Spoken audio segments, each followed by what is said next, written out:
Good evening, Range of Beauties, and welcome to the Pink Politics Show. 6 Democratic presidential candidates met in the 7th Democratic presidential primary at Drake University in Des Moines, Iowa. It was the first debate of 2020 and the last debate before the state's all-important Iowa caucus, which takes place in less than 3 weeks. This debate wasn't held at a university named after the rapper Drake, in case you're wondering, and therefore the institution's professors won't teach you how to write about money, the hottest Instagram models, or supercars. Instead, you'll learn how to write about globalism, feminism, and socialism. And of course, you'll learn to write about those dreaded isms in a positive way. Anywho, the debate was hosted by Harvard alumnus and president of CNN, Jeff Zucker. That should tell you that there were only 2 things certain at the debate. 1, the presidential hopefuls focused most of their attacks on Trump. And 2, Zucker's hand-selected moderators were lobbing softball questions at the 2020 Democrats. But a few fiery exchanges between 2 radical socialists drew much of the attention. Senator Elizabeth Warren accused Senator Bernie Sanders of saying no woman could win a presidential election. Here's a clip of Red Bernie and Red Lizzie talking about the claim. Anybody knows me knows that it's incomprehensible that I would think that a woman could not be president of the United States. What did you think when Senator Sanders told you a woman could not win the election? I disagreed. Bernie is my friend, and I am not here to try to fight with Bernie. But look, this question about whether or not a woman can be president has been raised, and it's time for us to attack it head on. Logically, one would think that the question that begs to be answered is, who's telling the truth? But no, whether Sanders or Warren told the truth is not the question. The real questions that beg to be answered are, who do women voters think is telling a lie? And will they hold it against the candidate who they think is lying?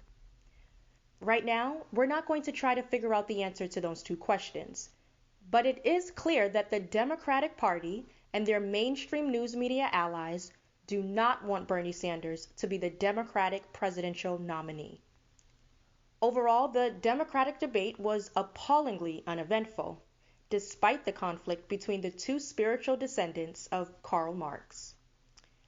All of the 2020 Democrats, including Joe Biden, who's now tied with Sanders among Democratic registered voters, made the same Bloomberg-approved talking points we've heard many times before. None of the candidates presented a reparations package and a Black agenda that will help Black American women and our communities. The absence of a reparations package and a Black agenda isn't surprising, especially when you know that the Democrats want our community to fade into history.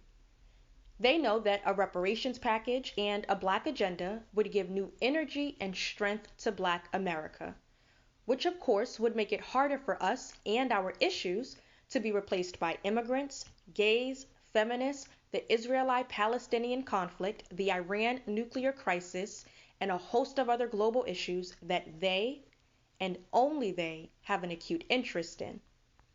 The fact that the 2020 Democrats ignored the concerns of Black women voters, again, leaves Black American women's community in Iowa no choice but to stay home on the day of the 2020 Iowa Democratic Caucus. We will not, and I repeat, will not vote against our own interest. But before I sign off, I do have one more moment from the debate to share with you. Billionaire businessman and underboss of the Democratic Party, Tom Steyer, made an awkward appearance in a tense exchange between his employees and fellow Democratic presidential candidates, Elizabeth Warren and Bernie Sanders, right after the debate. Here's how the rift went between Steyer's hand-selected candidates following the debate. Me a liar on national TV? What? I think you called me a liar on national TV. Let's not do it right now. You want to have that discussion, we'll have that discussion. You called me, you told me. All right, let's not do it now. I couldn't help but notice how Warren refused to shake Sanders' hand. We don't need a body language expert to tell us that there's some bad blood there. Historically speaking, we haven't seen this kind of hostility between 2 socialists since Joseph Stalin and Leon Trotsky. But what I found interesting is Steyer's sudden guest appearance. He gives the impression of stumbling upon the Marxist senators, each accusing the other of saying a barefaced lie. He also seems to look hesitant and afraid. A crowd of fascinated onlookers might have thought that Steyer wanted no part of the heated exchange of words. After all, they could have turned into wrinkly hands hurling copies of Das Kapital at each other. And nobody wants to get hit with a book, especially one that's caused so much pain. Now, his employee, Elizabeth Warren, was seen as the only person on the debate stage who had a bone to pick with Sanders.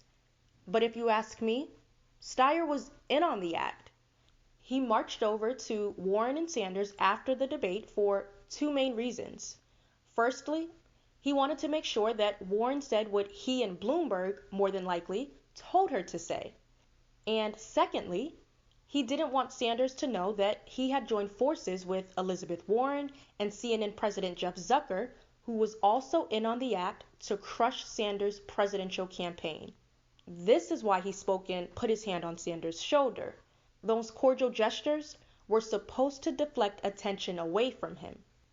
You know, sometimes an idea can be conveyed by a single still image. Simply put, a picture is worth 1,000 words, as the old saying goes. And if you look at this image, it's not only clear that Steyer is making sure Elizabeth Warren got it right, but also that the adage is true. Thank you for joining us. I'm Taylor Washington, and this is Pink Politics, where Black womanhood and politics converge.